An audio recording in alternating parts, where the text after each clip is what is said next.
فلتدخل من أي أبواب الجنة شاءت পয়গম্বর কয় যে নারী 5 ওয়াক্ত নামাজ পড়বে, রমজান মাসের রোজা রাখবে, স্বামীর আমানতকে হিফাজত করবে, স্বামীর অনুগত হয়ে চলবে, আল্লাহর পয়গম্বর কয় ও আমার নারী উম্মত মনে রাখো রে, তোমার ইন্তিকাল করতে দেরি হবে, জান্নাতের সব গেটগুলো দিয়ে তোমাকে আহ্বান করতে দেরি হবে না।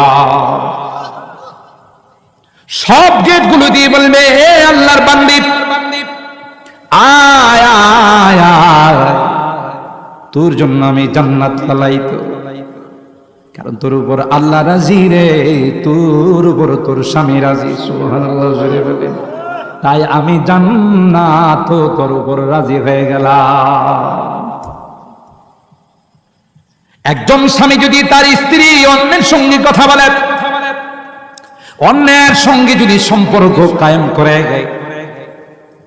অন্যের সঙ্গে যদি তার দিলের কানেকশন থাকে, যেমন একজন স্বামী বরদাস্ত করতে পারে না যে আল্লাহ আমাকে আদম থেকে উজুদের মধ্যে নিয়ে আসলেন, আমার অস্তিত্ব ছিল না, আমাকে অস্তিত্ব দিলেন। জোরে বলুন ঠিক কিনা?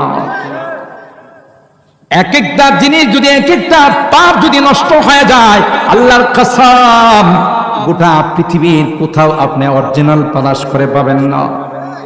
জোরে বলেন ঠিক কিনা?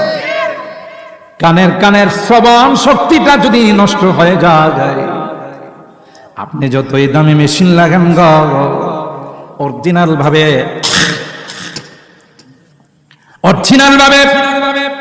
এই কান দিয়ে যেভাবে ক্লিয়ারলি আপনি শুনতে পান, যতই দামি মেশিন লাগান ওই আওয়াজ আর কোনোদিন ফিরে পাবেন না।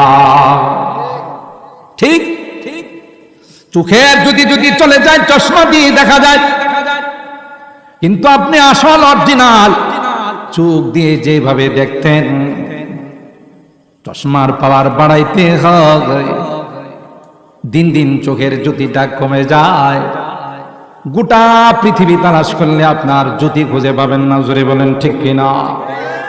কে দিয়েছেন? এই জন্য তো আল্লাহ ডাক দিয়া কই ওয়া ইন তাউদ্দু নিমাতাল্লাহি লা তুহসুহা ইন্নাল ইনসানা লাযালুমুন কাফফার।